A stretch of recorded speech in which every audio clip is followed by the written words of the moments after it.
Welcome back to the Triumvirate podcast, the only podcast that take three completely separate things, something brand new out of them. I'm Kyle, I'm Jasper. and we're bringing you some intense, deep discussions today.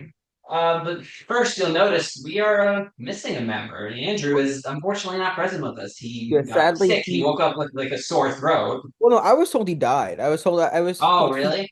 died of a dysentery. But Oh, right, yeah. He must from have what been I- from playing what too. I've heard, like you can get past this the dysentery, so like he'll be fine. He should be here Oh, next week. okay. He's probably been playing too much of the Oregon Trail. Anyways, Jasper, how have you been? Overall, pretty good. Very tired because I've been working Hmm. myself like insane hours, but pretty Oh, good. really? What have you been doing? Well, right now I'm doing a one-page kind of comic for an anthology called a Mass Cybernetic out in California, and the Hmm. deadline for it is July 13th, Oh, and wow. it's massive. So it'd be like think of like a newspaper size, like 13 by 19 on like Yeah. news.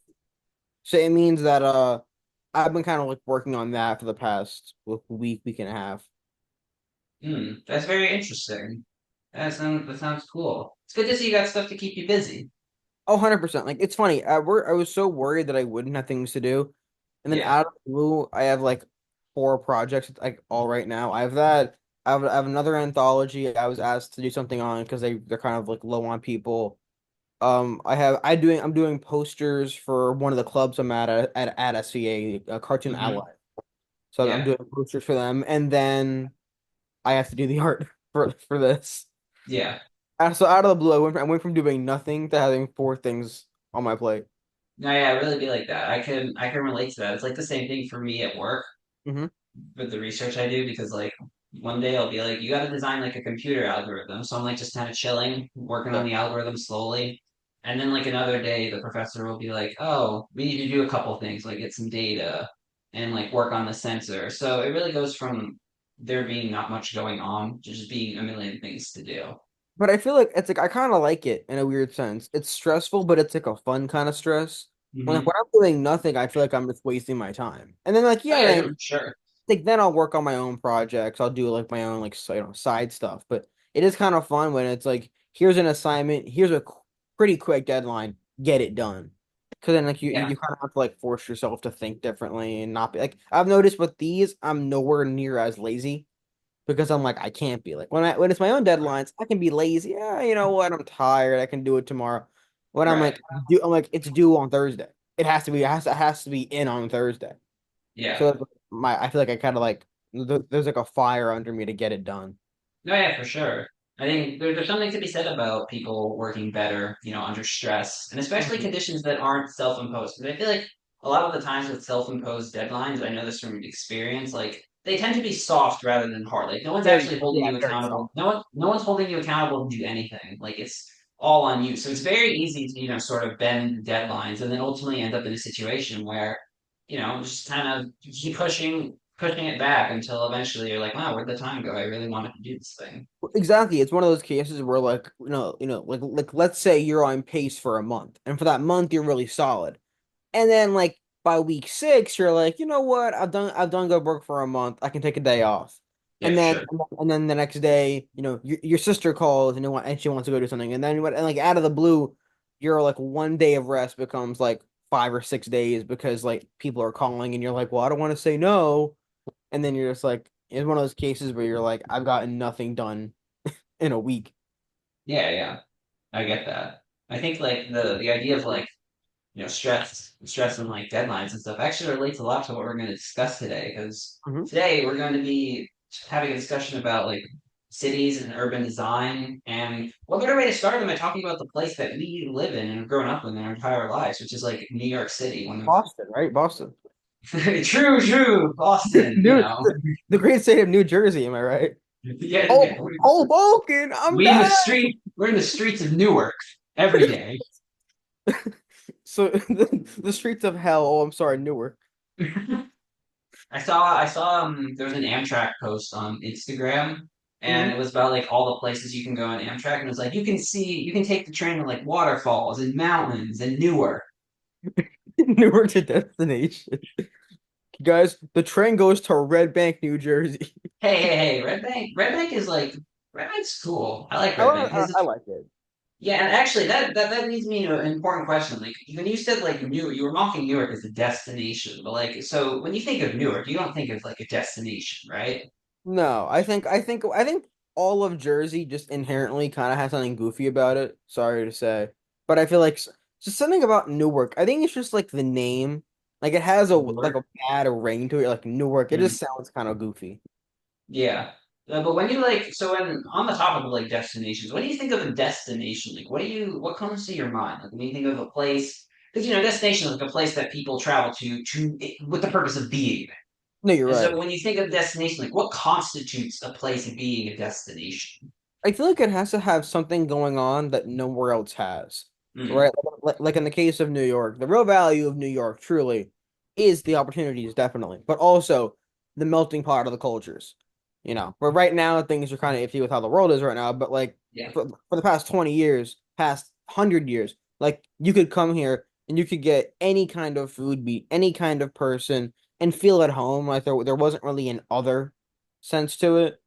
I feel yeah, like even go out to like upstate New York, there's very much like a homogenization of like we're all the same. yeah, We're all in a cul-de-sac. We're all in like that kind of vibe, which I don't like that.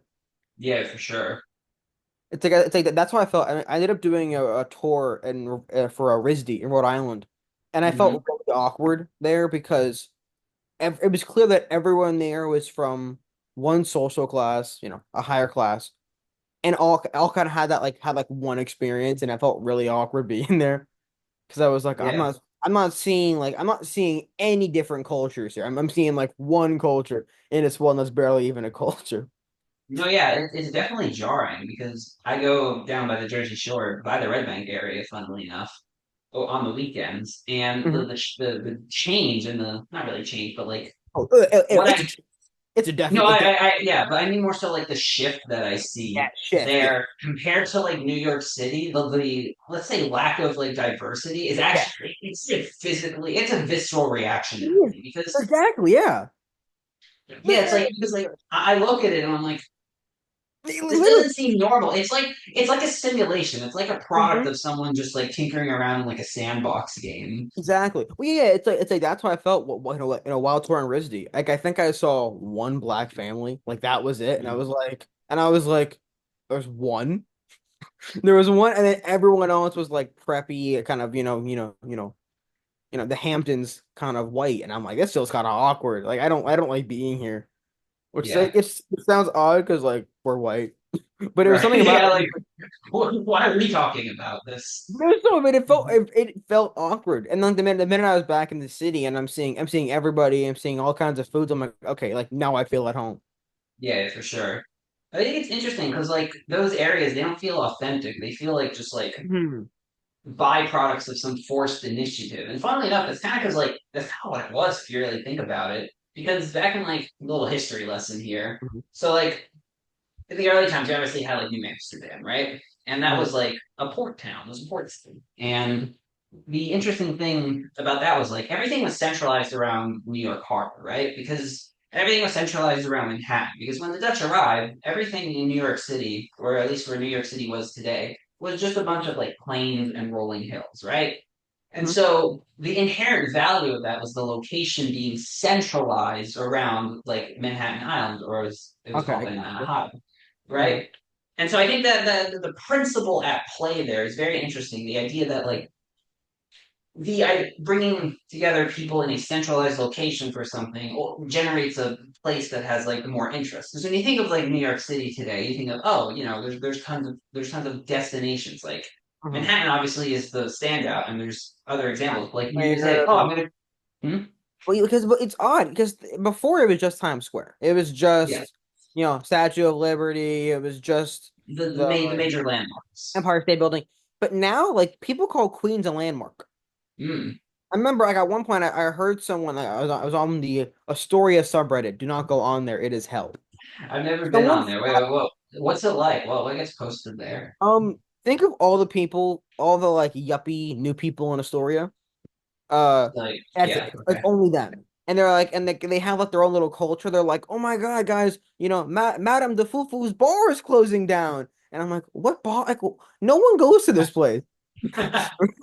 Or I remember like, one of the funniest posts I saw on there was them being like, guys, two Tony is leaving is going to Baltimore, aka going back home to Baltimore on Thursday. So you guys got to catch his last trivia night. And I'm like it's like they think they're in like Cheers. They think they're in like Friends. That they want to have their like our Yeah. local bar, and it's like it's Astoria. Like there is You know that. what's Like funny? this. Because I sometimes go to like events in Astoria. Like there's this one like performance in Astoria Park. You know, like the big like hill in Astoria Park, just like of grass. Yeah. It's close to like the entrance by I believe Ditmars, near Okay. where the school 122 is. And there's just like you go south, I think. You go south and there's just like a giant hill in between the Mhm. two bridges, right? So like there's sometimes like a band that performs there and they do Mhm. like in the night. But the funny thing is like we don't go on some like social media site. Like there's like flyers around and stuff. You just sort of find things to do Yeah. just by looking around. Also the thing about a story is like there's a lot of people here. There are, yeah. And it's just there's naturally like this very interesting thing because a lot of New York City communities, especially in Queens, they have this like blend between like major urban place and like more of a suburban Hmm. style place. In that like you'll have these like areas like by 31st Street by the trains where there's like a lot of hustle, but it doesn't feel like your stereotypical like city. It just feels like a very No, not at compact all. area. Yeah, it's like a pseudo city. Yeah, for Like sure. there is some hustle and bustle, but you feel like it's nowhere near, 42nd Street. It's nowhere near 34th Street. Yeah. But it's like its own little mecca. And then as you go out, like kind of like by where Andrew is, it starts to get more like there's just like single family homes Yeah, and it's more of like more like cul-de-sacs and more kind of yeah. like the suburbs. Like that's Yeah. the word. The interesting Very the suburbs. interesting thing about those is that like there's actually like a surprising amount of differences between those and like once you hit Nassau County and Long Island. Oh, Because yeah. like there's definitely elements of suburbs there and that the houses are more spaced out, but it still feels like a city. You have like a pretty lengthy sidewalk. The streets, we'll get into this more later, but the streets are narrower with cars parked. Like if you live in the suburbs, like those streets are wide. They're Like, wide. Like, I feel like two people could like lay down in those streets side to side, and they still wouldn't. yeah. You It's like probably they're have room to long. fit like another half person in there too. Yeah, honestly. Yeah, But and then the but I thing feel like about those, houses aren't as. I feel like I feel like the houses out in like in Nassau County, they aren't connected. Like every house yeah, has at least like a quarter acre of land around it. Like yeah, in Astoria, you might have like a backyard, but like no one's gonna have a quarter acre of land. It's gonna be more like you're maybe 50 feet from the next house. yeah, for If sure. some of them are still attached. Yeah. Yeah, yeah, yeah. And also like lawn space and backyards and stuff, they're more profound in Oh yeah, very places much. with suburbs. Because like in the spot I go to in New Jersey, people will have like their own basketball hoops. Some Oh people yeah. have like their own pool in their A backyard. whole operation back there. Yeah, I I feel remember like I in went to Astoria, it's like in the front you might have some like a little path paved, and it's Mhm. never grass. It's always like stones or like concrete, and then Yeah, maybe in the back you have like a little like backyard. But it's not enough for a pool. It's enough to right. have like some chairs set up, maybe a grill, and that's about it. Yeah, because like my front yard is it's just like there's like a concrete area and the stairs and then like very tiny garden. Yeah. But like I think just having that tiny garden though is relaxing. Like I Oh yeah, for remember sure. like in COVID when I was still in Astoria, it's like the place we were renting had a little backyard space. And honestly, it wasn't that great. Like it was mainly stone and it wasn't like kept up at all.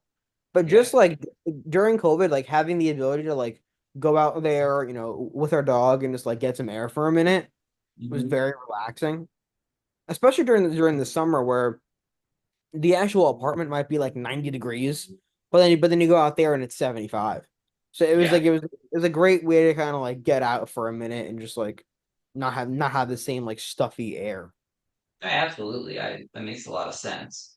And I think like the interesting thing with like the suburban communities is that their origins were actually very like uniform in nature. Like you know how like the residential areas in particular, they feel the same, right? Like the Mhm. city is full of character and like diversity, but the suburbs, it feels like the houses are like, copy paste of one another, Yeah, right? well, it's like if I feel like the suburbs have the feeling of someone seeing this land and saying, "Let's make one design, make it 70 times in such a way that like if you're selling the houses, they're all the same, right? Like if you toured one house, you've toured them all.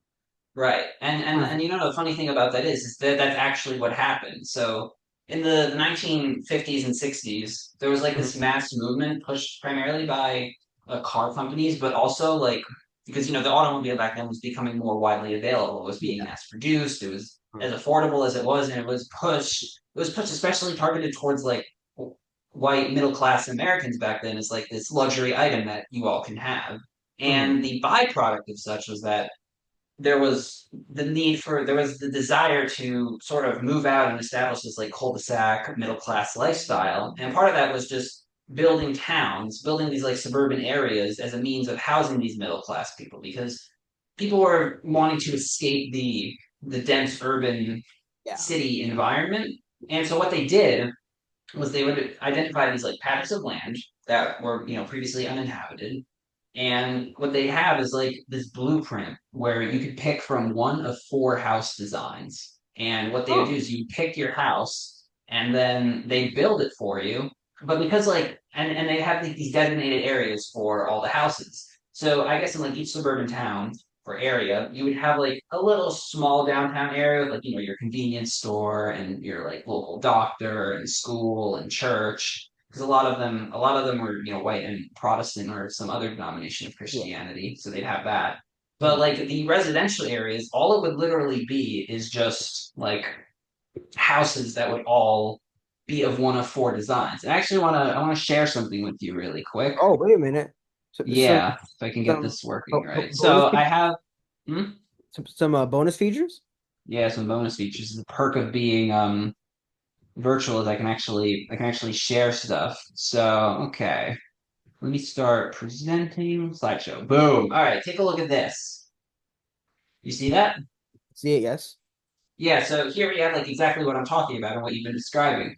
These areas were specifically, this is just a free stock image I found online, but this Mhm. goes to show like you see these houses are very uniform in Yeah. design.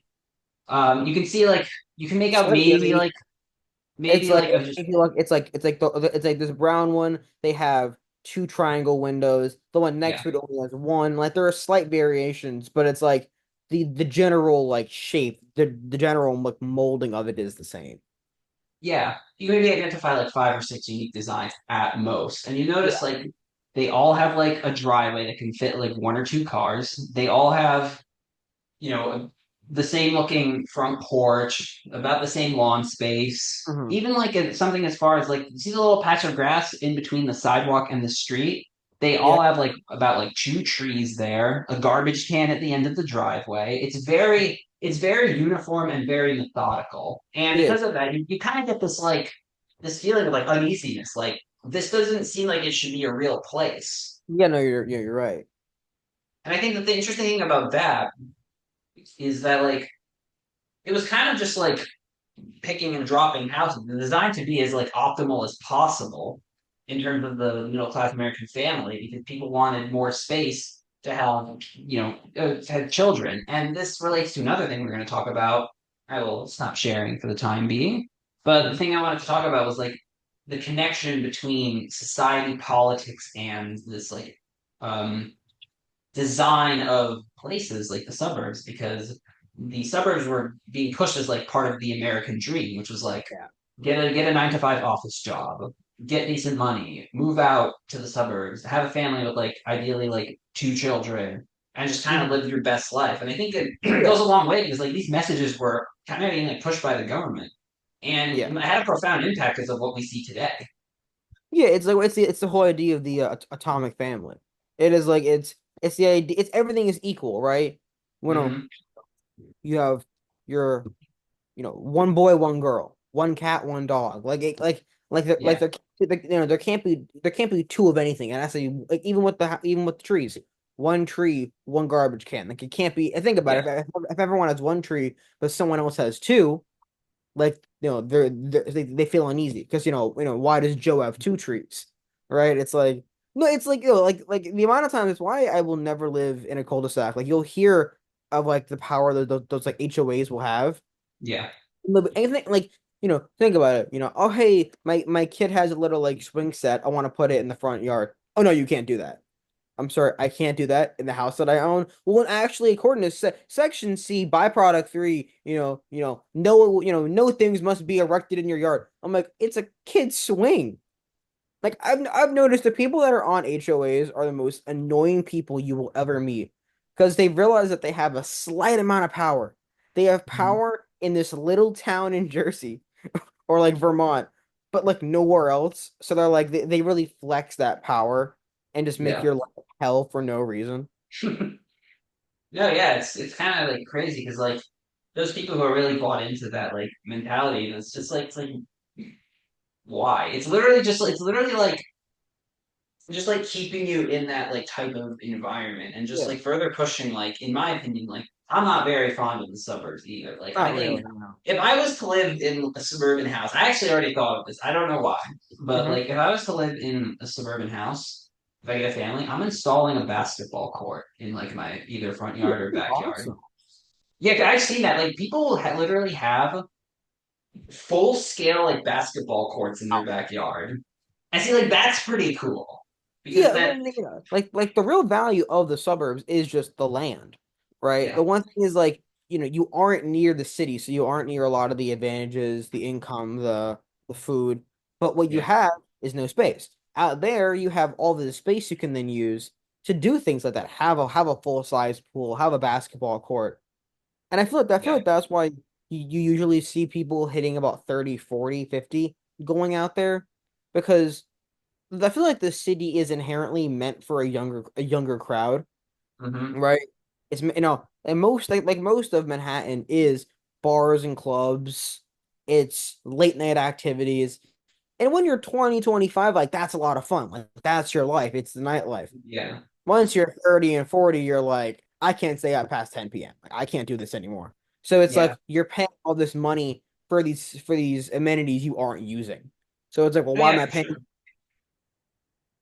yeah I agree I like the point that you brought up about the 20s thing and it reminds me because like there's on Instagram I'll see like a lot of I see a lot of people debating over whether you should strive to like just enjoy your 20s and then figure it out or to have like a work-life balance as early as possible. And I think the fact that the cities and suburbs are the way they are, it further reinforces that mindset of like there being a definitive timeline that a lot of people should follow. Actually, like think of it. I actually Yeah. don't know what to make of the that whole debate. I want to know what you think about, whether you think you should try to enjoy your young years or try to like develop some like better habits like early on I or feel like something in I feel between. like it's a I feel like it's a mix, right? I feel like the magic of being 20 is you're in the period where you're able to make mistakes and still bounce back, right? Like you can again, and I'm not saying life-changing mistakes. I'm saying like minor mess ups, right? Hmm.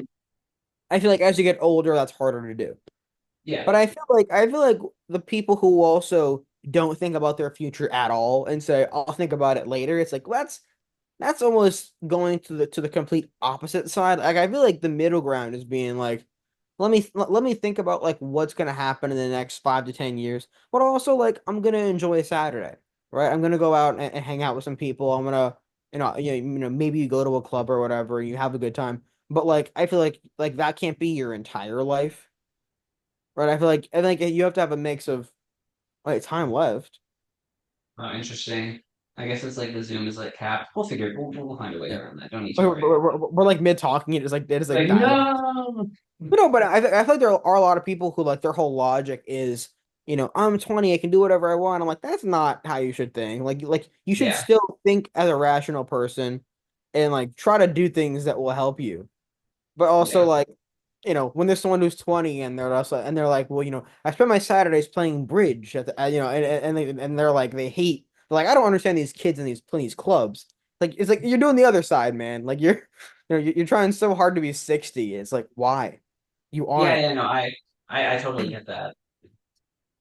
It's also in the era of like social media, it can be very easy to get bogged down in Very like much, yeah. what other people are doing because like I don't know about you, but like every like other post I see is about some like 20-year-old who's like figured it all out. Who's like, oh, I'm an entrepreneur and like I have like a But they're all million lying. They're dollars. all lying. They're no. Here's my thing. Like, because all the videos are like, I'm 22 and I have 500K in the bank. Here's how I did it. I went to Alibaba and drop shipped, and it's like not everyone can drop. Like the first guy who drop shipped made a ton of money. The Yeah, second guy was holding the bag because yeah, once the first guy did it, like it's gone. Like usually every scam or every like get rich quick scheme, one person makes out like a bandit, right? Like the yeah, guy who found it, the guy who found the gold rush makes a lot of the money. But then the guy who's selling the idea of the gold rush, like that's the guy who's making money. No one, like, I yeah, think it is kind of ironically like the gold rush. Think about it. Who made the most money? All the guys going there trying to pan for gold, or the guys selling the shovels, the axes, and the jeans, yeah, right? yeah, Because the whole idea was like, well, hey, these idiots think there's going to be gold here. Like there was at first, but now there's like little specks. But hey, we can sell them these $40 jeans and these tools, and we'll make money from each guy coming in here. But like these guys aren't going to make money at it. yeah, So it's the same thing with the drop shipping and the crypto. Yeah, there are people in crypto who've made millions of dollars. They are lucky. Like, you buying Bebo coin and trying to, drop it, rug pull it, like you're gonna lose your money. But I feel like people are like, yeah, but what if? Like everyone's gambling now. Even gambling has become a larger thing. Like oh it's yeah, all the sports gambling, all that like online stakes gambling. And the thing is, we're smart enough to see past it, but a lot of people aren't. A lot of people are like, wait a minute, I can just put my paycheck in there, play Minesweeper, and get double and get 2x. And it's like, don't put your yeah, paycheck for Minesweeper, right? They're like, no, man, I'm just yeah, gonna do it. I'm like 1.5, then I'm gonna stop. And then like they lose and they're like, it's a scam. Yeah, it's like how else do they make their money? yeah, You yeah, know? yeah, for sure. I also wonder if like because I think like spending habits is also pretty interesting.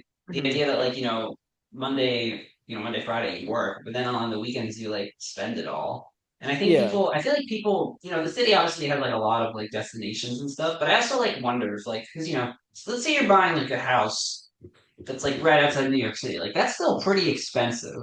Oh yeah, And it's if cheaper you, than the city, but it's still, $1 million. It's still yeah, half a sure. million, But 200,000 then even. also you factor if you want to do like a weekend trip to the city, you either gotta like you gotta take your car, sit Mhm. through a bunch of traffic, pay a lot of gas, or like take the train, which isn't exactly the cheapest Well, option and then either. also the toll. So it's like if you're Yeah, coming from yeah. Jersey, that toll might be 10-15 bucks. Yeah, especially with congestion pricing, which is a whole other No, thing. it's funny because like we don't own a car because there's no need to. Like we're in the city. And the minute Yeah, I heard about congestion pricing, I was just like, I'm so happy I don't own a vehicle. Because right. like the idea of like, well, during most of the day we'll charge you a lot of money. I'm like, that's total bullshit. I'm sorry. Yeah, And the yeah, irony was if you look at it, like the congestion of the cars didn't change at all. Like it's like it's not emptier. It's still as yeah. busy as it always was. It's just now the city's making more money from it. But like it didn't change anything. They just found a way to monetize driving. Yeah, I think it's interesting. Congestion pricing, it also received like a lot of pushback from like the Trump administration because I remember he made a big deal about that when he first became president. And my thing with congestion pricing is I think it's very interesting and novel idea, but also like there are ways into the city to avoid that. And I think what you're doing is you're making those areas already worse. I think a primary Yeah. example is like the George Washington Bridge, Mhm. because that doesn't have congestion pricing. Obviously, that has its own sets of Yeah, tolls. yeah. That area is already bad enough. It gets so abysmal sometimes. And story time, I think this was like last weekend, even. We're coming up from New Jersey, and it takes us like 49 minutes to get from Red Bank, New Jersey to just outside like the bridge in like Fort Lee Yeah, in yeah. that area, Teaneck, that area, it Hmm. takes us an hour and 10 minutes to get into Queens. Oh, It took more time to get from the entrance of the bridge into Queens than it took to get from like the Jersey Shore to the bridge. And I think, in my opinion, that is completely unacceptable. it's the same, And same thing with Staten Island. Like it's like the couple times I've been out there and I'm coming back at like 10, 11 o'clock. And man, getting it's funny, getting into Staten Island was a hassle. Again, should be a half hour car ride, took like an hour and a half. Then trying to leave would take 2 hours. well, why are you going to Staten Island? Uh, it was around Christmas time. There's a comic shop out there. Plug JHU, great shop, been around for Uh-huh. 40 years. That's the And name of the shop. yeah, well, the full name is Jim Hanley's Universe, but now it's just been Hmm. shortened to JHU. No, sorry, I couldn't help but think of the university when you said that. Uh, JHU. but Anyways, go but on. yeah, so every year they have a Christmas party around, okay, and not like on Christmas, but like like probably like it's December 16th or whatever. So like I'll go Yeah, out there and I'll hang out and stuff. And yeah, like just getting out there on the Saturday, whatever the Saturday of that week was, literally took so long that we were like we thought we'd get there and the party would be over. Like it was that yeah. bad. And it was Wow. like we're going into New Dorp, Staten Island. Yeah, it's funny. I actually been there. I went to Staten Island once back in like 10th grade. I Mhm. took the train to New Dorp. I filmed the ride. I don't know why I chose New Dorp, but I just did. It's odd. And Oh, you know what? Because it's like on the buses there. Like it's for some reason those buses that like you can grab them like in the 40s, and then like mhm, one of the stops they take is New Dorp, which I mm. don't. I was shocked, like because I thought I was like like think about it. And out of all of Staten Island, like the buses happen to go to New Dorp. Yeah, Staten Island has a pretty surprisingly big bus network. With Yeah, like the main terminals at St. George, which is about fun fact, St. George, the terminal is the only spot where you can find a Dairy Queen in New York City. is there really no other ones? There's none. I checked on Google Maps. If any of What? you, if any of you watching know something that I don't, like, please hit me up because I love Dairy Queen and you have to go to like New Jersey to get. Yeah, I feel like I see him in like I see him mainly in Jersey. You're Yeah, they're right. everywhere in New Jersey. But I just thought that like it's kind of surprising. But anyways, like to the bus network, it's pretty expansive, No, it so it makes ain't. sense. Right. But the thing about buses in suburban areas, even like Staten Island, which is more urban than 90% of suburban areas, but like there's a stigma surrounding bus travel in suburban areas where it's like, oh, it's like a poor person thing. But And I like think that's, it's amazing though. I think the ride we took was $8, mhm. and it took maybe 40 minutes, and we went from the heart of Manhattan to to New Dorp. Oh, And I was like, you took one of the express buses. yeah. And we Mm, were like, if we were gonna, if the irony is, if we were gonna drive, it would have taken just as long. yeah, Maybe a little less time because since we had to go from Regal Park to right. Manhattan. But it's like it was one of those cases where usually we'll rent a car to go out there because we found that it's cheaper to rent a car for one day out of the month than just to own a car. Yeah. Because think about it, it's like your monthlies are so expensive, like all that. It's like if you just have a car for a Yeah, yeah, month, for sure. hundred Um, bucks. yeah, I'm just gonna have you hold that thought for a second, almost Yeah, out of the recording time. I see. So what we're Yeah. gonna do, just gonna stop the recording and we're gonna find another way to do it, and we will be okay. All right, we're back. Sorry for the technical difficulties, everyone. We're having some trouble with the video calling. We found a new system that we think will work Zoom even. sucks because Hey, Zoom hey, is hey, hey, hey, hey, a hey, hey, hey, hey. No, I'm sorry. Zoom is that is some capitalist stuff right there. You have a 40-minute call. Most classes aren't 40 minutes. Wasn't it? I thought Zoom was for the kids. Not anymore. So I'm not gonna say anything. All I'll say is that we found a system that we think works even better than our previous one. So, anyways, continuing our lovely discussion, we were talking about these Staten Island bus networks, and I want to get into we're talking about these stigmas surrounding buses being for quote unquote poor people, which and Mhm. I think a lot of suburbia's existence really pushes this narrative of like class wars because you Yeah. figure that like the ideal suburban family, and I think in the eyes of the government when they were first doing it was like a white, fairly wealthy, middle Yeah. class family. While And, but yeah, to them, it's gonna be, white family. The father is a lawyer or an accountant or something in that kind of general, worker field. The mom's just a stay-at-home mom. yeah, The kid plays baseball. The girls on the cheer team. It's very much those like it's Archie. It is like it's the epitome of Archie comics. It is like little small town where everyone is just kind of happy and doing well. And it's like, and the irony of that is Archie's is based on an actual place. It's based on Riverdale. It's Riverdale, like, like well, because the thing is, they live in Riverdale, but there actually is is a place in I think upstate New York called no, because Riverdale. I there's a place in Riverdale that's actually in New York City. It's along the Hudson River. I don't know if that's the Riverdale you're referring to. I'm not sure because there's so much to go into when it comes to that, but no, it's based on an actual like small little town that I'm right now blanking on his name. Oh my God, no, Interesting. not Stan Goldberg. Stan Goldberg, Stan Goldberg lived in the creator of Archie back in the 40s. Yeah. No, yeah, yeah, I think that's very interesting. Now, I want you to get into that a little bit. Like, where have you seen like these like portrayals of like city versus suburban life in like different forms of art and media, and what are they like? I feel like, well, honestly, I feel like most of it's mainly being in like newspaper comics. Like Hmm. if you look at like the Family Circus, like they don't it doesn't say that they live in suburbia, but like they clearly do. They Right. clearly live in a place where they have a giant yard in the back and a porch in the front. Like honestly, any art that was made for the general country, so things like comic strips, not really comic books because a lot of that is city based, a lot very much New York based or Hmm. metropolis based or whatever. But the comic strips are very much kind of for middle class America, so a lot of it is in cul-de-sacs. It is in like small town kind of Yeah. areas. No, I think it's very interesting. And I wonder if like these like the different Bob artists. Montana. Sorry, not Stan Goldberg. Bob Montana created Archie. Oh my god, I can't believe I said that. I lost all my cred right there.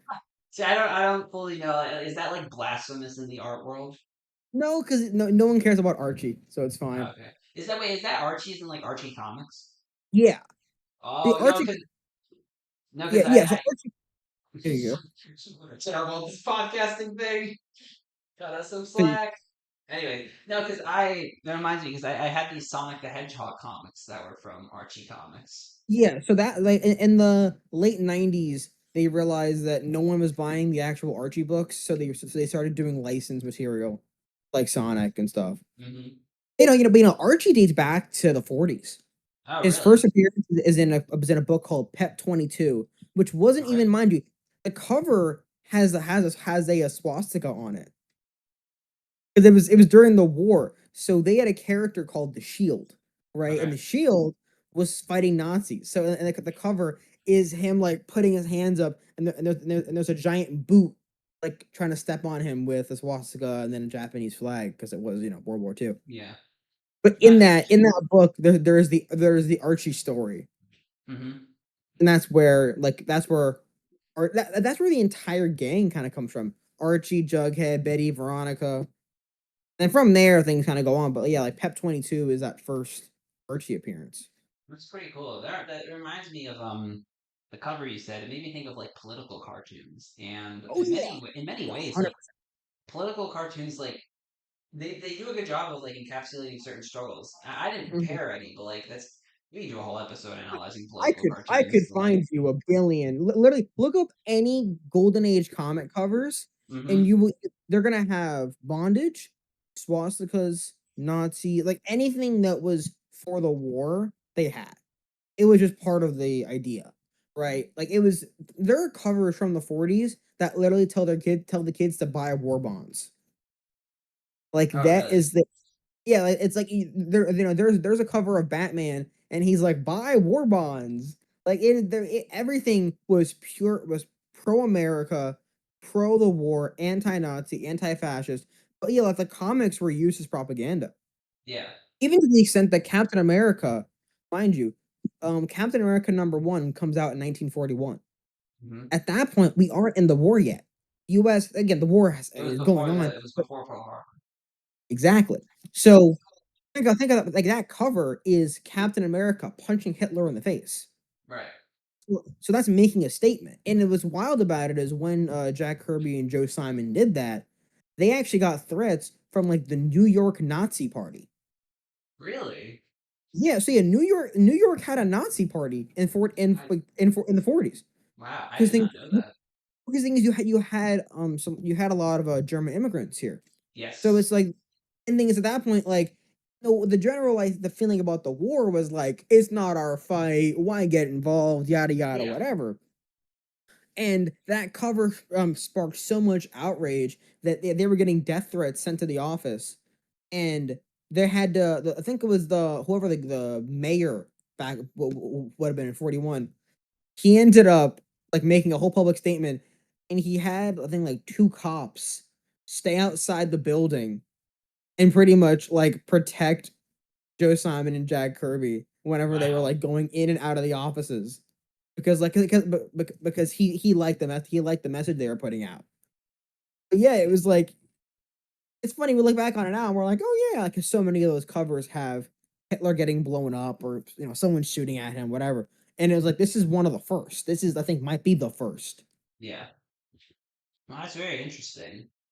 And the war actually has like a lot to do with the progression of the American obsession with suburbia, because you figure Mhm. like World War II brought us out of the Great Depression because it promoted a lot of industry and the manufacturing of war materials, and like this also it transitioned well into like the invention of the automobile and Mhm. it being able to be produced for such a cheap cost Yeah. was one of the driving factors for suburban. And now another thing, a different war, but the Cold War was actually very much responsible for suburbia because I remember you mentioned something about I think you mentioned something about like the atomic bunker family or something and Yeah. I think the phrase is the atomic family. the It is atomic like family. sorry no the nuclear family. That's the phrase. Yeah, yeah, yeah. And the interesting thing about that is I took a at Bard I took a Cold War class, very good Mhm. class. Words And were. in that class, one of the things we learned was that like one of the original intents of suburbia was that each house had like a cellar that was designed Ah. to be like a bunker in case we got nuked. You know, like those outside, like in the backyard, they'll have Oh like yeah. that like slanted door. and You and can and, make and, like and, a and they have that sign that it's that circle with with the three prongs on it. Yeah, yeah, it's the whole it's the Fallout shelter. exactly. And I think Just that's very like Fallout the game, the amazing Fallout oh franchise. boy. I mean, I was gonna mention it's like the houses in Fortnite have that design. Some of them, They do. yeah, and especially in the OG map, they have like you Oh know really? the yeah. There's like a little house you like break in and there's like two chests down there. Oh. Yeah, but Oh yeah, it's anyway, like yeah, no, mostly in OG, I think. Fallout's the epitome of the Cold War. Like Well, yeah, I love it's called Fallout's so Fallout. good. Yeah, I've seen Fallout. I, Better than Skyrim. I don't care. Andrew's gonna fight me on that. he's It's not even better here than to. He's any, not even here to argue. but he will.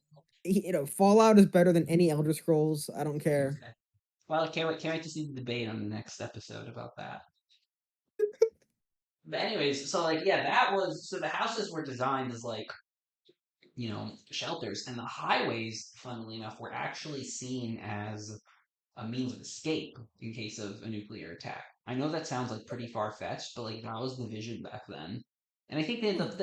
the thing to think about here is then like how much because there was a lot of fear going around, the Red Scare and other communist stuff like that. So I'm sitting here thinking like, well, what if some of these people were like essentially scared into buying these like houses? Because I Oh, know 100%. especially for a lot of middle class Americans who felt that they've established a lot of wealth, they're very prone to fear because they're like more They conservative in their lifestyle and they don't want to lose everything, and so I think they'd be more are. inclined to you know go to suburbia because it's like a safe option for them. It And is, yeah. in a way, that also contributed to like not only oh man, there's so much at play here because not only does that contribute to the decline of like urban downtowns, but in a way, that's also like prejudice practices against like different groups of Mhm. people because like the immigrants and other groups of people like that they were subjected to stay in the cities which I guess were deemed unsafe. So really think about it, Yeah. there's a lot at That's the way play it's here. nuclear fuel. it's all white flight. Yeah, It's almost kind of like what people are saying now. Like how many people right now are like leave the country? It's like how many people can leave the country? Like yeah, some people can, but like your average person can't just get up and leave, right? yeah, Everyone, it's like it's a privileged statement to just say just leave. right. Just white flight, go to the suburbs or whatever, and it's like that's not possible, right? Exactly.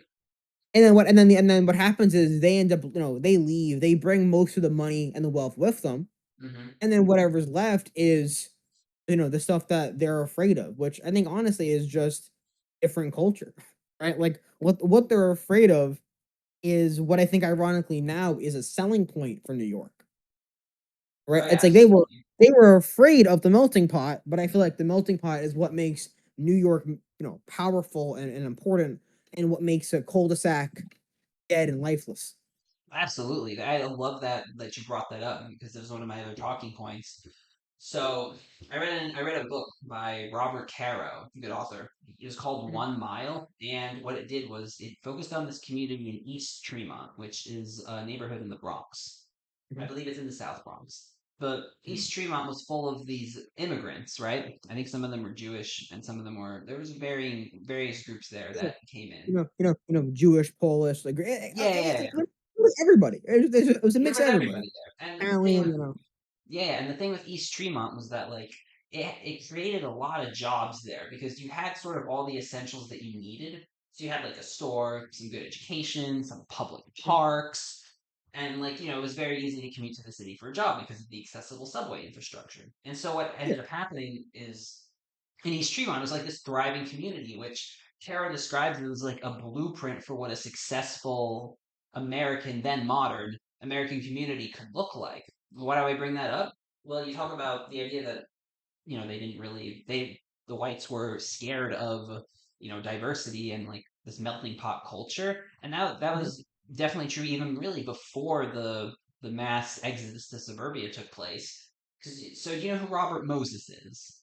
yes. Yeah, so Robert Moses, he was basically, for those who don't know, Robert Moses was a city planner. He built a lot of parks and he was obsessed with highways. And the thing about that is he didn't officially hold a position in government, but he held a lot of power. Why did he hold a lot of power? Because he controlled the money. So he Mhm, would get a lot of government officials to be on his side because he basically controlled where all the funding went. And so he could essentially, because of his ability to say to any opposition, like, hey, we're not going to fund what you're doing, he was able to build essentially whatever he wanted, and he had grand visions. Now, one of those mhm. visions was building the Cross Bronx Expressway, which runs through the Bronx. It's part of, I believe, it's part of Interstate 95. By the way, that section of highway is not great. It's prone to traffic a lot, and a lot of accidents happen on that. Now, the origin. Sorry, I'm kind of rambling here. Just bear with me for a second. Mhm. Um, so what he was going to do is he intentionally, purposefully made it go right through East Tremont, like displacing a ton of those immigrants who made the community Yes, such a thriving you're right. place. I forgot about that. He did. Yeah, he did. Yeah, and the crazy thing is, he had like a team of engineers who literally said, "Hey, it'd be so like picture this, right? You have like a map. He wants to like cut right through a ton of houses, and his team of engineers were literally like, "Hey, we have this alternative that the people presented, which involves significantly less displacement, and it's more like cost efficient, and it's more of a direct route for the highway. Like Robert Moses went out of his way to try to displace as many people as possible. Mhm. And then I could be wrong, but what I know about that is like they had no idea. It's like 1 minute out of the blue, they're just being told to leave their homes or pretty much die because of construction. That's exactly what happened. They were essentially just like evicted and kicked out with little Yeah. notice. And what was Robert Moses' solution to that was what we now know as the projects, which are just public housing projects. So like think of those, Mhm. giant like buildings, those housing complexes. And it's just like the thing with those was that the quality wasn't exactly amazing. And No, it it was shit. Well, the whole yeah, idea let's was not the whole sugarcoat it. idea was make it cheap and make it as fast as possible. Hmm. And it's why a lot of them, if you look at them now, like they're falling apart because they weren't made with care. They were made with the idea being, well, they have to go somewhere. Just make something quick for them, Yeah, for right? sure. it's that inherent racism to be like, well, they're poor, we don't want them, get them out of here. Let's just make them something quick and cheap, like that kind of gets them out of our hair, so we can do what we want, kind of thing. No, yeah, for sure. I totally agree with that. And I think it's just you look at those areas and it's not hard to see why like crime rates in those areas are like higher than in other Yeah. communities. And it just Well, there's a well, lot. 'cause Yeah, go ahead. it's funny. It's almost it's I would say a project is almost like uh a gated community in a way. This the same way you have Jamaica Estates, which is in that case that's a very expensive area, but it's Yes. gated off. The projects in a way are gated off in the sense that if you aren't from there, like they don't know you, they don't trust you, right? It has a communal aspect, and everyone there kind of knows each other, and they know don't go to that guy. This guy's chill. This guy's got something, it's kind of off his rocker or whatever. Right. But like if me and you just walk in that area, they're gonna say like, "Who are you? Why are you here?" Yeah. Right? There's that automatic like fear of like, "Why is this person here?" Which usually then turns into aggression, right? But like Hmm. it's same thing with a cul-de-sac. How many times you hear of black families going out to the suburbs, and they're there for a day or two, and then their lawn gets put on fire, and they Yeah, get yeah. notes on their door, and they get crosses stamped in their you know, yards, kind Hmm. of telling them like, hey, you have the money to be here, but we don't want you here. Leave. Like Yeah. it's funny, and it's a way it's a reverse opposite where the white flight creates area of mainly white Americans, which ends up leading to if you're a black American there, you're the outsider. They don't want you there. Yeah. And then in turn, the projects ends up becoming a place for the poor black Americans because they get displaced. And then any white American is there, and it's like, why are you here? Why you want our space? What do you want? It Yeah. it, it, it is it's something I never thought about, but it is an interesting back and forth. And the crazy thing about that back and forth is that like the whites came back to the city because now we have like this whole gentrification thing going on Oh my, of I like these can't. neighborhoods in like Brooklyn and Queens. Especially of the black areas. That's the thing. Yes. It's like I mean, think about it. If someone said, "Oh, hey, I live in Bed-Stuy," I'd be like, "Oh, I'm sorry, man. Like, be careful. Bed-Stuy ain't safe, right?" Last what? Now you go to Bed-Stuy and they have artisan coffee shops. And they have, it's not a deli, it's a bodega. And it's always this, stupid stuff. And Yeah. they have, Planet Fitness and a Gucci store. And you're just like, in Bed-Stuy? Like, it's like it's crazy because that area for so long was like, if you have to be there, like be careful, be on alert, like have someone Mhm. with you. And now it's like people are going there, they're like daily guava juice or whatever. And it's just like, what? Just like it's crazy how that happens. Yeah. Yeah. I saw a meme on Instagram about the past like 4th of July. And it was like Mhm. a newly gentrified area. And the people have like their traditions that they do on like the block and stuff. Yeah, And like, lighting fireworks and stuff. And there was it's a a block thing. party. It's like the magic of Exactly. a block party. You know, Yeah. think about it. And It's funny because the block party, like that is the epitome of community. Everybody yes. come out. We're gonna have some food, pop some fireworks, grab a beer. Like it's a communal thing. Like that's Hmm. gone now. Like I remember I was talking to my dad about that. Like in the case of Astoria, like, we were walking past our old block on 36th Street, and he was like, "It's crazy because you know 30, 40 years ago, this street would have been packed with people. People would have been setting off fireworks. There would have been grills going Yeah. on. And now there's not a single kid in the streets. There's, I think there was one family kind of outside their steps, with a grill. But beyond them, like that was it. And it was just like how like community has changed, right? The fact that it went from like all this whole idea of a block party to like one person is cooking out. No, You yeah, know, and yeah, for sure. I agree. And another thing with the meme was like they were starting to have a block party. It wasn't a meme, it was just a post. I don't know what I'm yeah. saying. But yeah, the premise was like they started to do like have a block party and then as soon as it got started, like somebody called the police because they thought they heard a firework and they thought it was a gunshot. No, I Which, will say, oh my gosh, it's honestly the whole like it's a good was that a firework or a gunshot? Here's the thing. You can tell a gunshot. You can tell a gunshot. Like I don't know how to describe it, but there's a sound to it It, that you it, can tell. it's more like a pop pop pop. Yeah, but it's like a pop and then silence.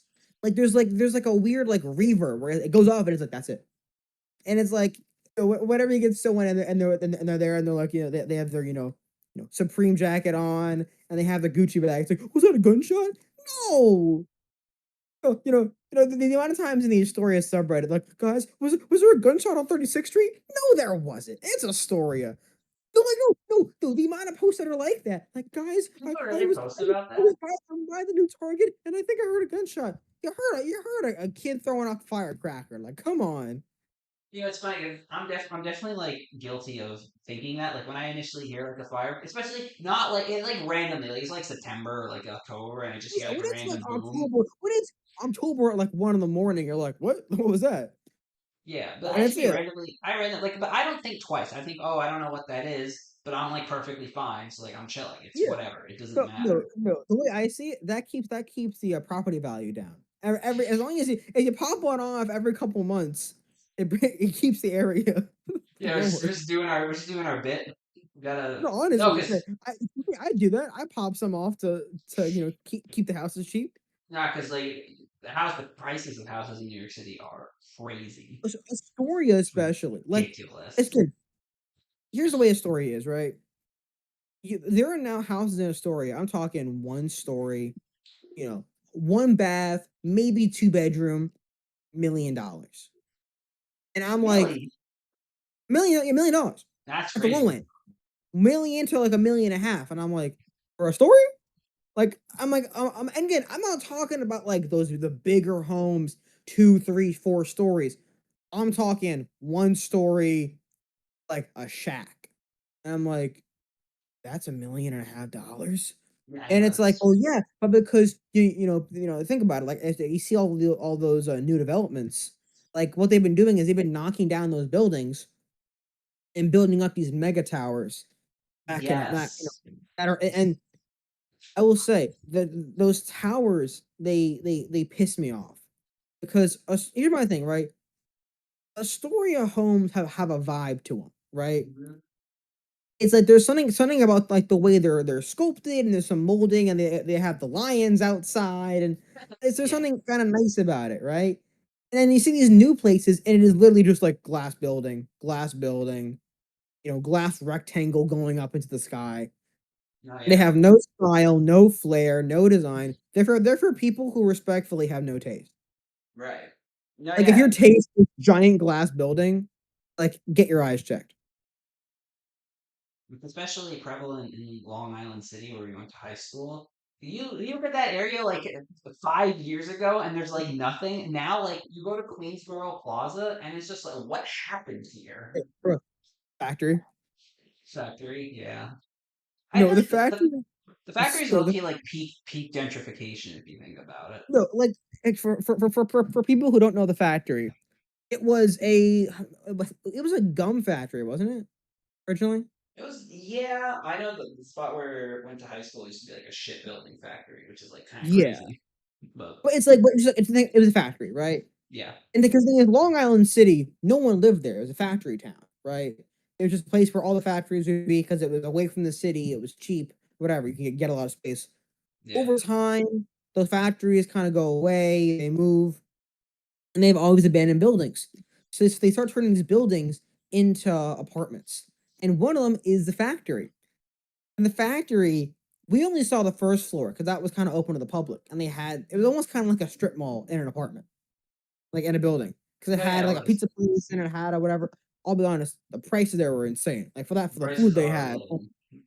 I don't think I ever ate there once because I go with friends and he'd be like a slice of pizza was like $5 and I'm like I'm not paying that. Yeah, But yeah, like, but if you saw, there's an area that like we plebeians could sit in, but the residents of the factory had their own little sitting area, and they had a way to like go up the elevator. And I was like, mhm. wait a minute, people live in the factory? And I remember like at one point I was looking up the apartments there. Like, what do you think an apartment in the factory costs, like per month to rent? What do I think Yeah, if you had a guess. per month? Well, I don't know. Like, I can't. Let me think, because like there's a price like I want it to be, and then there's a price that I think What do it's you gonna what be. do you want it to be? What do you think it should I be? ideally like maybe like 1,000 at the most. But like, I It feel should like be like, it should be like 2,000. I think 2,000 is fair. 2,000. Yeah, maybe I don't know my rent prices, but I like had guessed. something. I think it's like 4,500 to 5,000 a month. Excuse me, Yeah, well, yeah, because it's a trendy area. No, yeah, 2,000, like trendy 2,000 area. is like that is the lowest price you're gonna find for rent across the entire city. Like Okay, 2,000 is like your low. yeah, But like before, it would have been 2,000 prior to all of the new developments, all whatever. But yeah, now it's now just it is inflated. like 4,000, 4,500. That's But think about it, ridiculous. because all those buildings they have gyms and pools and a doggy daycare center. Like they try, like they're almost building suburbs in in complexes. Hmm. All the things you would have had in a suburb, they're trying to build in an apartment complex. And most of the people that live there are the same people who would have been in a suburb. They're lawyers, they're doctors, they're Yeah, accountants, they're people that have higher salaries. Who are like, well, I don't want to be in the hustle bustle of the city. I want to be in a trendy area, but I want to have in unit washer and dryer. I want to have a pool downstairs. I want to have a doggy daycare center. I want to have a grocery store in my apartment, like in my yeah, building. Like it's not just I want a place where I can live. It's I want a place where I can kind of get everything that I want. It's almost like a compound versus a building. yeah, and that's another thing because I have two things to say about that. One, Mhm. I feel like it doesn't actually solve anything. It just perpetuates the housing crisis because Yeah. like it's essentially just these like people who are the people who are here and who need housing, they're still not getting it. Like Oh, not at it's all. just, No. and the other thing is that I don't know who is in charge of this, but people keep thinking it's a good idea to just build new housing developments everywhere. And one of my observations about that, because like it's everywhere in like Astoria and these other Hmm. places, like they just want to build more housing. And my problem with that is like we're gonna get to a point where there's so much housing and there's no actual like commerce or entertainment or anything. Like these Hmm. neighborhoods are gonna go from like communities with things to do to essentially just what that suburban picture I showed you was, just like mindless like living spaces. Yeah, you're And right. it's just like we need to remember like a good place to live isn't just like having a housing space. It's having like the community with it, having things to do. And I agree, we need to, find a balance between aesthetic and functionality, like the architecture versus the engineering behind it. But I think Hmm. the problem is like you're leaning way more towards just having a just bland and It's because uninspiring living they want space. they want quick, they want easy profit. Yeah. It's like again, here's one that I thought about, and this kind of shows the epitome of it all.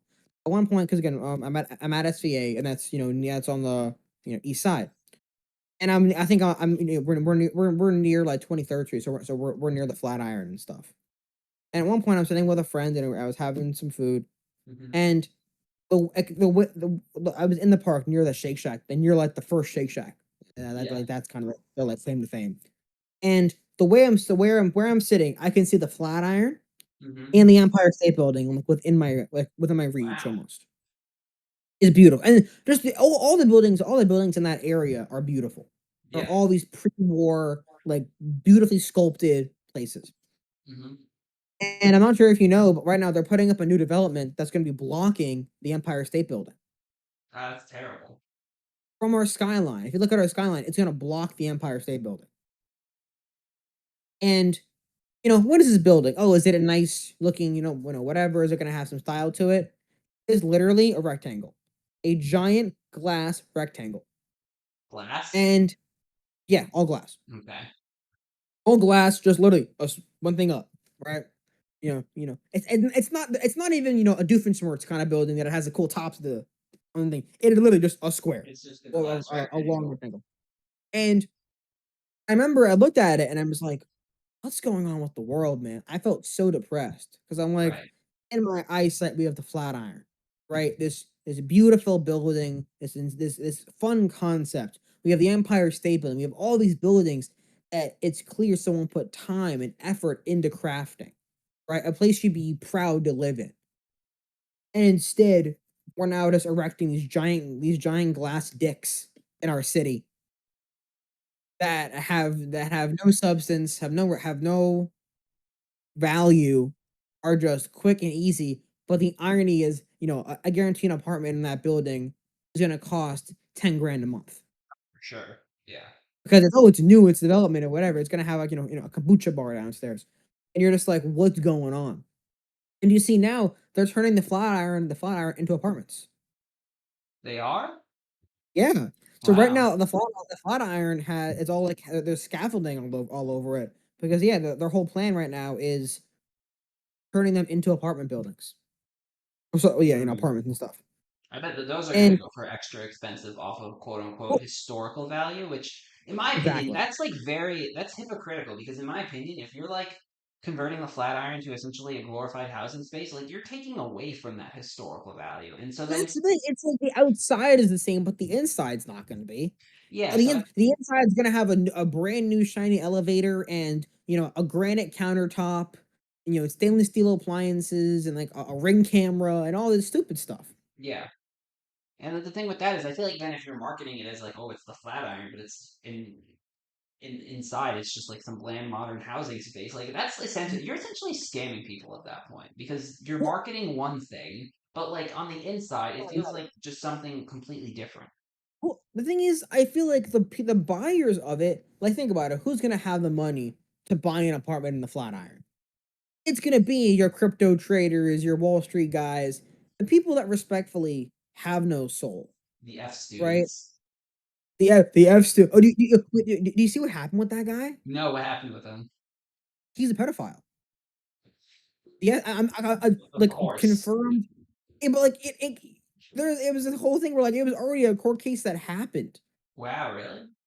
Yeah, it was like it was him and this other guy, and they assaulted a 15-year-old girl, and he That's like insane. he like pled yeah the whole thing. He like said yes I did it. I'm very sorry, and like because no one found it.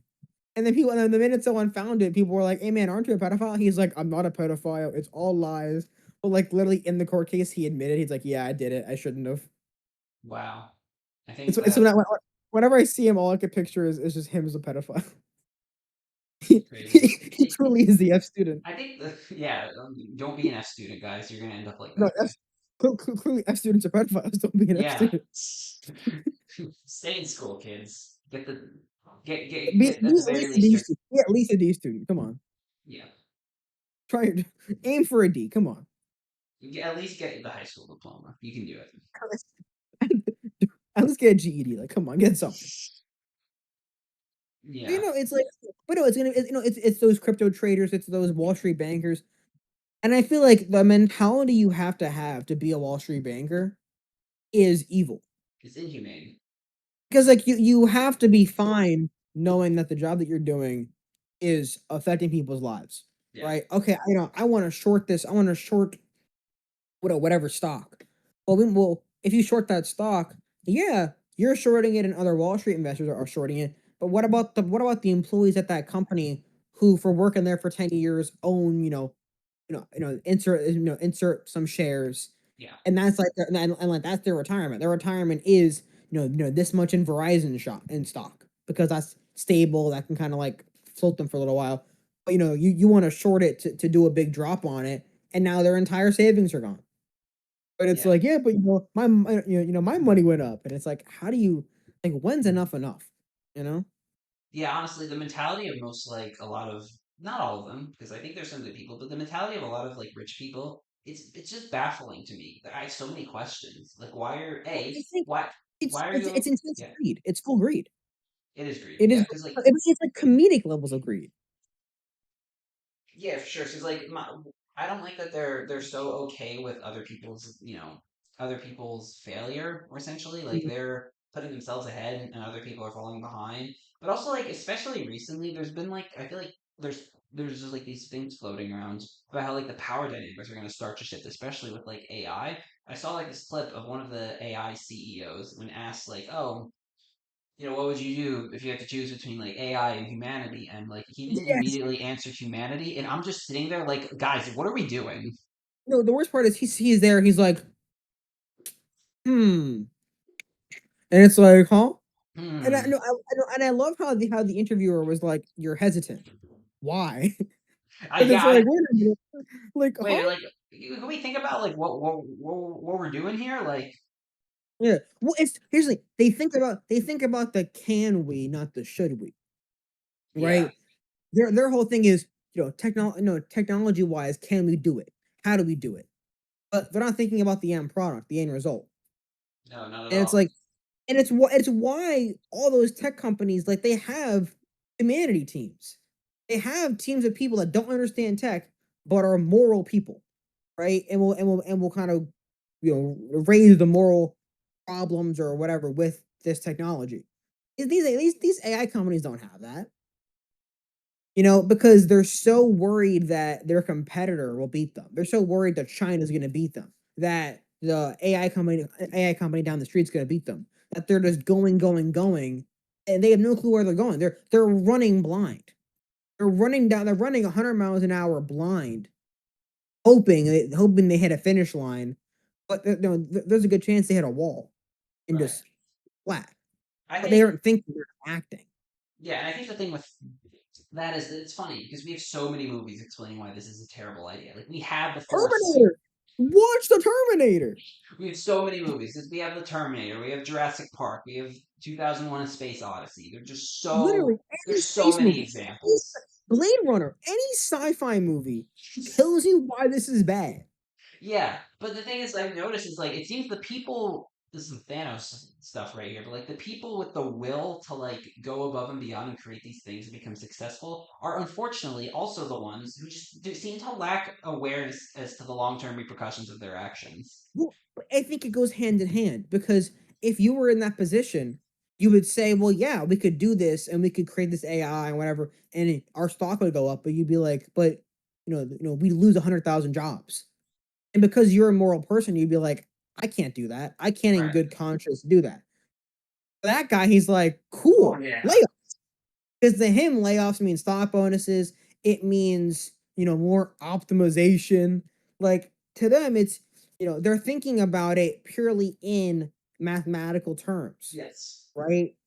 Whereas someone like me or you was gonna sit there and say, well, no, like I can't do like I can't do an act that I know is gonna hurt somebody, Yeah. right? Like the way I am, unless the person's an evil person, and it's like I hate that guy. Unless it's someone like that, like I can't do something that I know is gonna hurt someone, Yeah. right? I But have a I have a I have a block, right? There's something in my brain that says stop. Why are you doing that? yeah. It might be beneficial for you, but why are you doing it? The Right. thing is, these CEOs and these tech guys don't have that. Like the little goblin in their brain that says stop is on break. He's snoozing. Yeah. Yeah, he was drugged. He just conked out Yeah. because they're going purely off the yes, can we, instead of the should we. And it's like that's the real problem with them. And it's like you talk to them and they're not even good at hiding it. That's the funny part. Like any tech CEO, like you assume they have like they've been taught how to speak, right? But someone came in to them and said, say this, don't say this, say whatever, Yeah. right? And they still go out there and like when they're asked the easiest softball question, they can't even lie, right? Like if I was evil and I'm like, you know what? I don't care about the human race.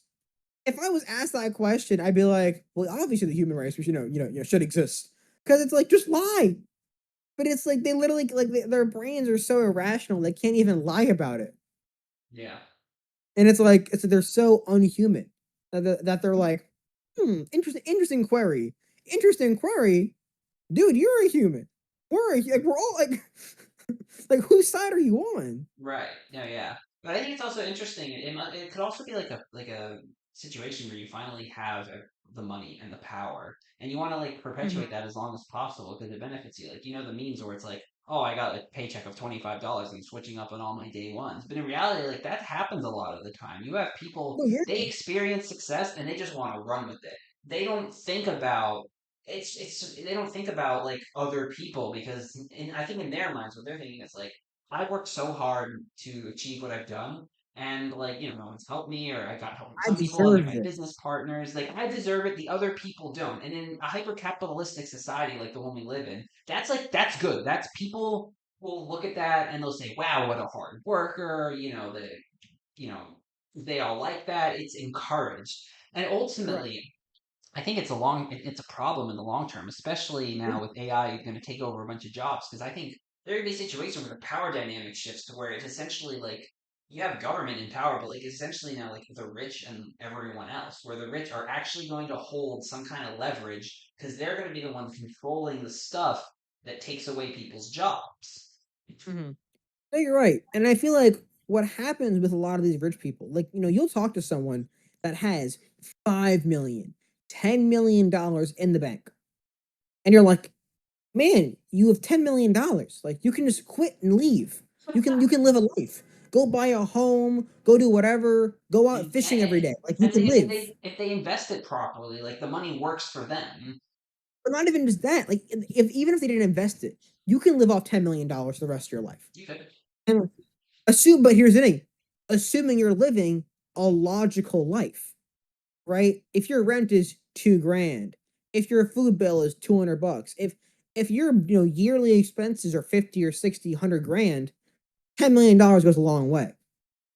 But if your yearly expenses are $5 million because, oh, I want to go to Fiji and I want to own this $3 million apartment and I want to have this collection of Rolexes and Gucci watches, and it's like, well, yeah, no wonder your money's going so fast. You're spending it. It's like your lifestyle is creeping up with your salary, yeah. right? You know, yeah, you know what's interesting though? I feel like I've noticed, I agree. A lot of people, a lot of billionaires and stuff, they spend.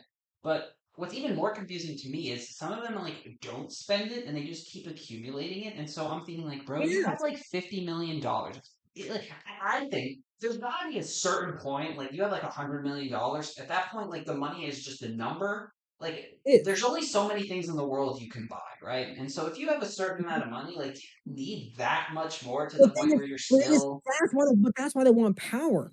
Because at a certain, like, once you've already bought in houses, yeah. cars, the thing is, in a weird sense, they're able to buy people too.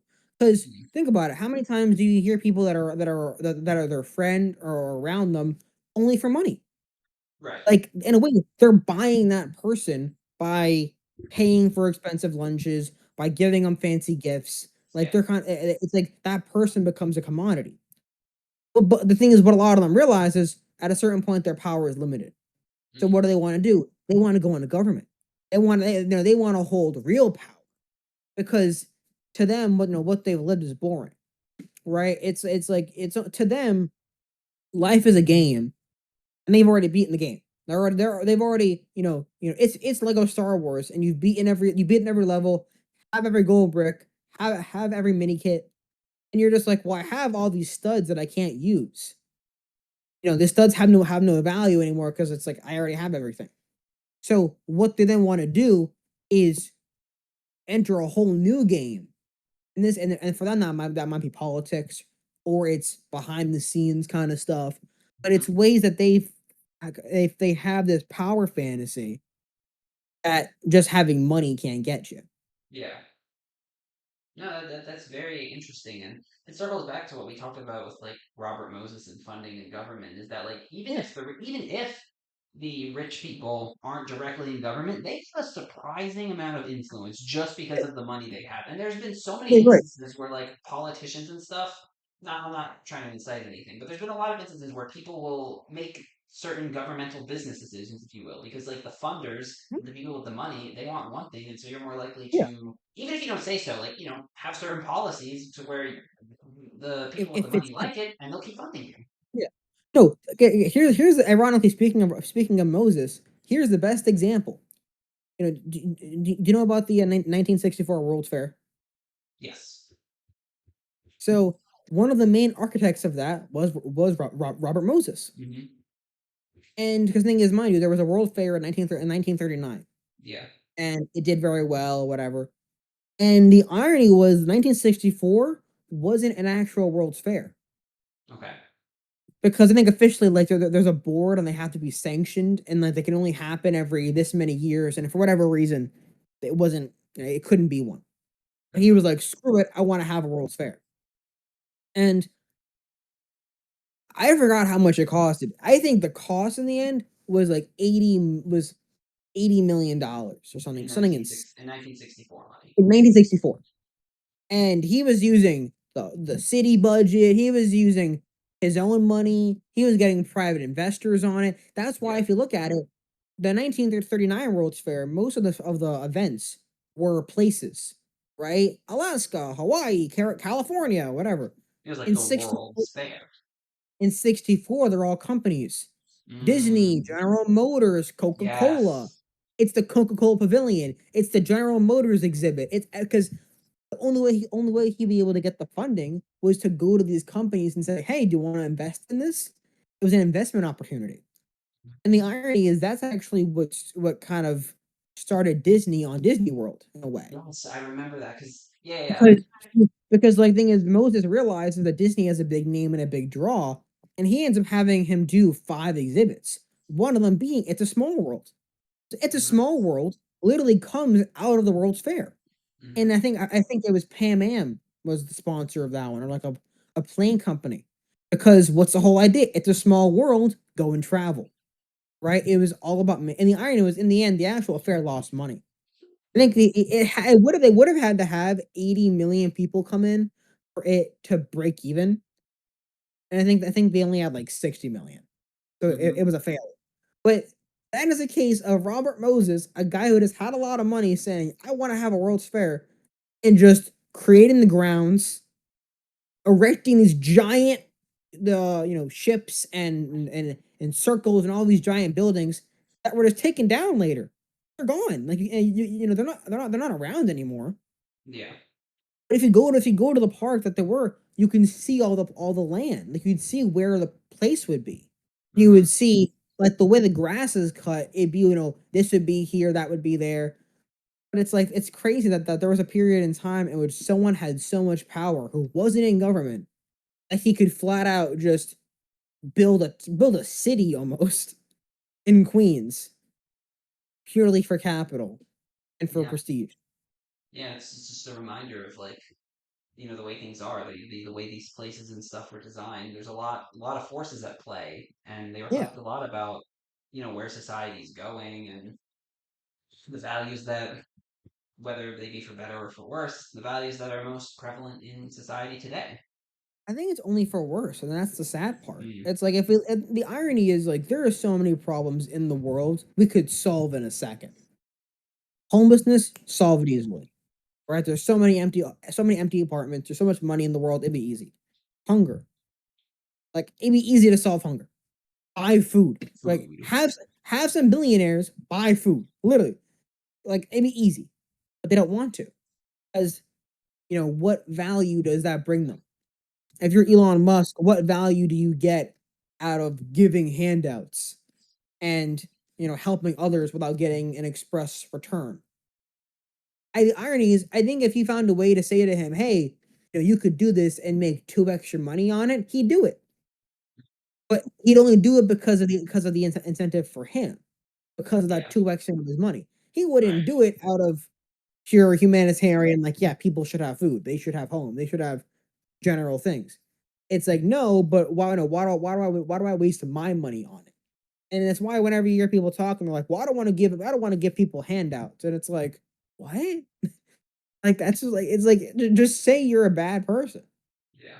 It's kind of Just say like you have billions of dollars and you don't want to help. You don't want to help people. You know? it makes you think about like MrBeast videos. He does a lot of good things for people, but for him, it's like it's a return. There's a good return on investment. He's the Yeah. most It's popular like YouTube channel, so his yeah. It's videos like he of only doing does like for money. these, yeah, his videos of doing these crazy good stunts for people, which do help people out. Like he knows he's going to recoup all that money and then some. Well, you're right. Well, he even flat out said that. I remember at one point, like he was on like a CNBC or whatever, and they kind of asked him like, you're putting in all this money, like where's it coming from? And he's like, well, yeah, I make money on one video, I put it into the next one, and the next one, Yeah. and the next one. But it's like, yeah, the only reason he's gonna cure 1,000 people's blindness or whatever is because he knows that the CPM he's gonna get from ad revenue and the honey sponsorship and the Bumble whatever sponsorships I are forgot gonna about the be honey stuff. enough to make him back his money and make a profit on top of it. It's like I think if you said to him, you'll do this, and hey, it's great, but you'll lose $5 million. He'd be like, hell no, I'm not doing that. But if you say to him, you can do this, make a video out of it, get a lot of views, and you'll make 1 million, I'd be Like, yeah, like, sure, why not? It's like it's why, if I'm being honest, I could not watch that Beast Game show. I didn't watch it. That's something about that show just seems so inhumane. Because What was it? literally, It was it'd be like like, Squid Games, right? But Mr. yeah, Beast. Yeah. but like it'd be like 1,000 people, and it'd be like it'd look like I remember one of the clips I saw. It was like, imagine you're there, and it was a trolley problem, and it was like you could save your 5 team members or get a brand new Lambo. Oh, And what a shocker! The guy picks the Lambo or the winner, whatever the car was, expensive car, yeah. and 10 grand on top. I think it was like a Oh, combo deal. And what a shocker! He chooses the car and the money. oh yeah. And it's like this is literally a guy choosing to kill, quote unquote, 5 of his teammates or 5 players out of the game for a car and some money. But yeah, it's interesting. It's what I said earlier when we were talking about the morality behind these things. Like if you're, us people who don't have infinite money, we're like, oh, you know, we'd rather like help the people out. But then you're faced with a situation where, like you can actually have like serious wealth, and then you got to think like the person more likely than not is choosing to benefit themselves. Even though like Yes. it's a game, it's a harmless outcome, no one actually dies. Like it's a metaphor for like Yeah, it's the still the way it idea. is. Yeah, it's the idea of like in this scenario, what would you do? And maybe in a real scenario, if people were actually going to die, he might change his answer. But he also might say, you know what? I need a car. That 10 grand could go a long way, whatever. And they justify it to themselves. And it's like, the problem with that really just ends up becoming that like money runs your life, and like no shit. We live in a world that like if you have no money, you can't do anything. Right? You Cash is need you king. need you need a certain amount of money to live, a baseline. Hmm. It's like, if you don't have that, you're screwed. Right. But it's like it is crazy to me just like how easily people that have enough money, right, will still let their morals be swayed by having more. Like, I would equate it like it's like, do you like, and is anyone in your family, would they have been old enough to like have gone through the depression? Well, like the Great Depression. Yeah. Well, my grandmother, who's passed away a couple of years ago, she was born in 1933, Okay. so So like, she grew up during the Great Depression. well, I say that because in this case, it was my great grandmother and Hmm. my aunt, I think it'd be, and they were hoarders, pure hoarders. Okay. And I'm talking like they would hoard newspapers, they would hoard everything. And I think the hoarding came out of that depression, Mm. right? You're a child, you have nothing. You will fight for a scrap of bread. So whatever you have, why would you throw something out? You keep everything. And in her case, that's why she was still in her 80s and 90s, and she's keeping pounds of newspapers and trash and bags because, what if one day someone tries to, what if this happens again? I want to have things. I want to be prepared. And it's just like it's this reverse, like it's this psychology that comes out of that extreme depravity. Yeah.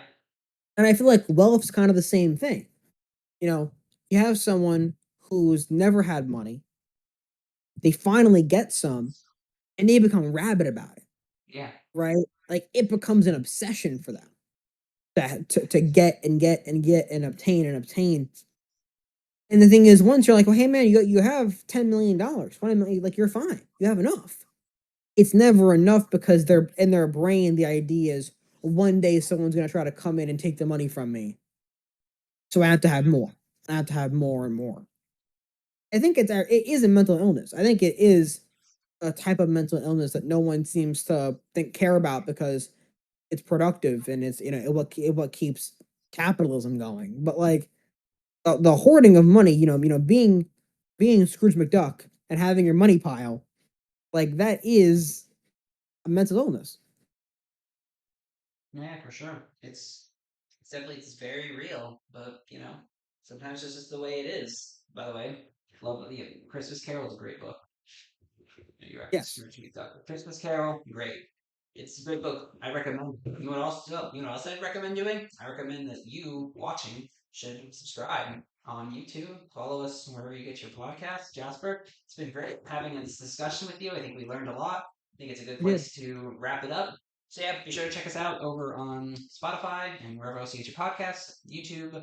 Check out our Instagram and TikTok when those are inevitably up because they're going to be up soon. If hopefully by It the should be, time yeah. this episode drops, they're already up and Hopefully, having yeah. great They should be. They should there's be. great reels that you can check out and Great spend your reels. time Those doing, those those 'cause great Robert Moses clips you can get. yeah, because if you're watching the Triumvirate podcast, you're spending your time wisely.